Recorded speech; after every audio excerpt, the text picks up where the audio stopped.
Mi Mundo is based on a true story that we've been working on over the past 18 months with Terra Nova Productions. It's from a set of plays that we've been working in called Arrivals. They're stories about immigration.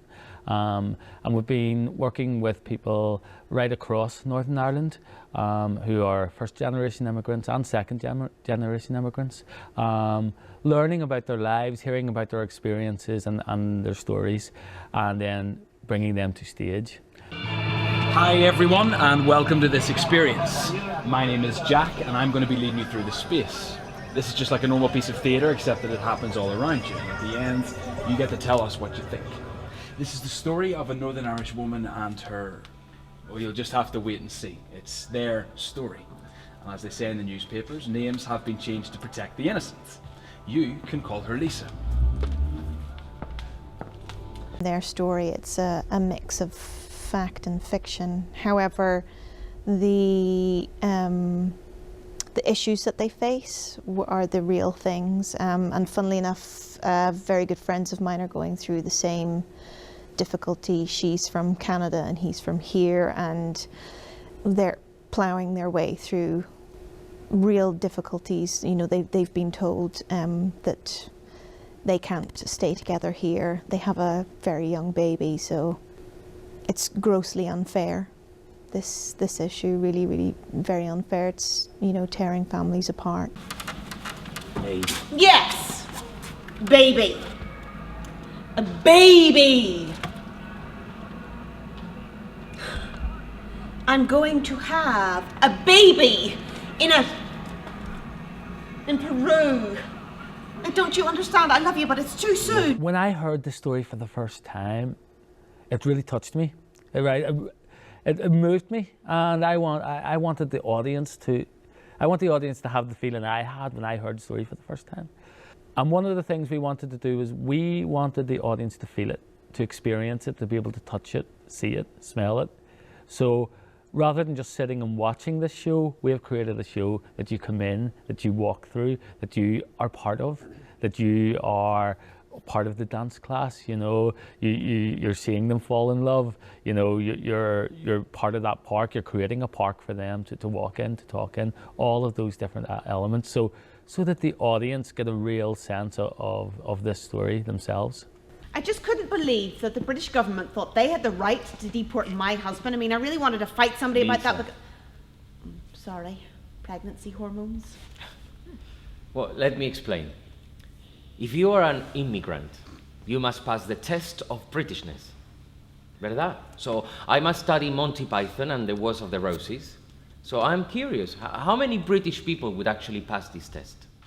I think those issues need to be highlighted. I think people need to know about them. So it's a great way of doing them in that way. And maybe they would go under the radar if they were not highlighted or told in stories like this before. So I think definitely they need to be told. I'd like the audience to be able to see that those people, no matter where they come from, they're real people like you and me, and they all have the stories and the loves and the ups and the downs, and it will be good for them to have that idea without the preconceived ideas that society puts on certain groups of people and all. In 2012, the UK government took the significant step of ruling that the right to British residency was no longer purely dependent on family relationship and marital status. Sponsoring your family now includes a financial element. I think theatre, I think the arts are a very good way of tackling all kinds of issues. But if we're sticking to this type of issue, which is a political issue, which is, some might see it as quite a controversial issue, I think theatre is a good way of doing that. Mrs. Domingo, I have no further news. No, we just need some advice. Yes. Last time we were here, you told us about the English language exam, and that if Joaquin passed that, that would improve our case. Yes, you must have a valid English language exam. I recommended the Trinity College one. It's only £150. Yeah, well, we've received an email from them saying that they'll only accept a valid passport, an EU ID or medical ID. Now, we've paid the £600 NHS surcharge for Joaquin, but that doesn't entitle him to a medical ID, so we'd have to, write to the Home Office to get his passport back. I don't recommend that. If we ask for the passport, it'll just flag up his case for another deportation order. But Trinity won't let him sit the exam if he doesn't have a passport.